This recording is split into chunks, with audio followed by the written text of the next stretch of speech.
always recognize that human individuals are ends and do not use them as means to your end, meaning human individuals actually have always been ends in themselves, not just because of their piety, character, intelligence, morality, significance, virtue, sovereignty, distinction, etc., but also because they are always pursuing, chasing, acquiring something or another for themselves and themselves only in the form of education, success, money, validation, fame, riches, fortune, approval, attention all the time for themselves and themselves only, either on social media or on reality in real life, through success, cars, bikes, dresses. Everyone is basically, essentially, fundamentally concerned with themselves at the end of the day and not with the one another, because it's everyone for themselves and not because of one another.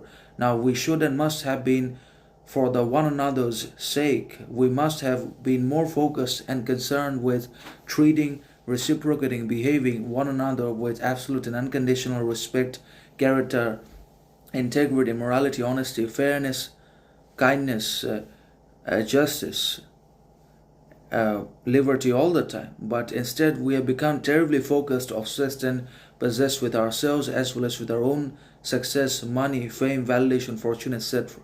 That has created an isolated and lonely state of affairs in the modern society, because everyone only pretends to be moving along the same lines of open-minded thinking and success. Everyone only pretends to be together, but ultimately they are divided, disintegrated in thinking, ideology, words, actions, habits, practices, educations, and also in their pursuits that are also different, but ultimately it's for themselves only.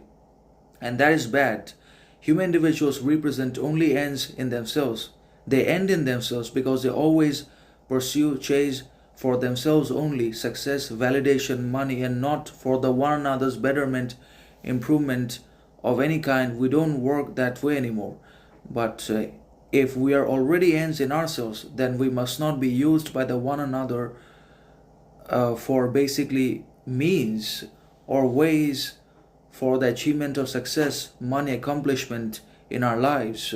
Because if we're already ends, then we must not use the one another as means to the realization of our ends, the satisfaction of our desires, the achievement of our ambitions, goals, aspirations, intentions, purposes, etc. We must try to realize, actualize, attain all of our goals, purposes, desires by ourselves on our hard work, talent, skill, knowledge, etc., or virtue, distinction, but not that we are going to use the one another's as ends for as means to our ends. That is bad.